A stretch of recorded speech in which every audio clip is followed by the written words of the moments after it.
My skin is my sin, and it has associated me with a life of crime. My oppressors only associate my blackness with a life of crime. I went from the threats of Willie Lynch to America thinking I'd be the next Willie Horton. But there's no weekend passes from prejudice, so it made me feel that my life is less important. I was institutionalized before I came to prison. Because at school, I was never nourished or properly poured in. My problems were ignored, and teachers would treat cries for help as a disruption, and they would send me to the principal like he was the warden. So I had anger that was stored in a body that didn't know how to express it. Dealing with so much shame and pain, but never having the proper tools to suppress it. I was constantly being harassed by students, school resource officers, and other teachers. So whether I was in or out of class, I was constantly being tested. My suspension started to rack up, and if you looked up my records, I was doing Wilt Chamberlain numbers.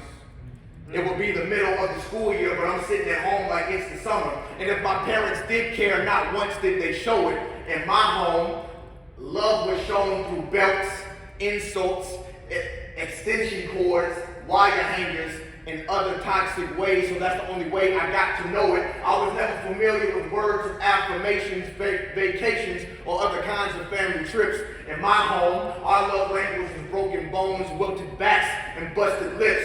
Growing up, that was my reality. Being abused at home and being over-policed at school while being followed around in stores made me feel like I had a genetic predisposition to criminality.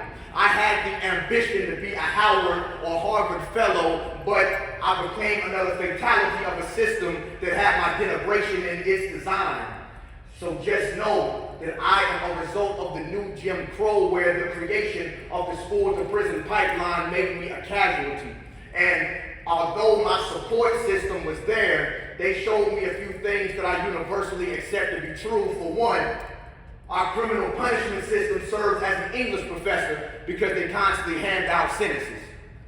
They see us as menaces to society because from the walls of San Quentin to the barbed wire fences of Central Prison here in Raleigh, the prison industrial complex has conditioned us to believe that we are only convicts who are not human beings that experience complexities and trauma. And to add on to that drama, these perverse politicians partner with these pernicious private prisons to treat these jails like colleges because they get paid off our admissions. And then in the same breath, they will argue that they're pro-life but still sentence us to death. See, I'm going to say that again.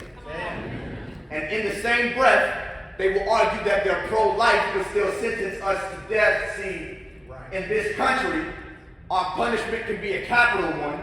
So I must ask America, what's in your wallet?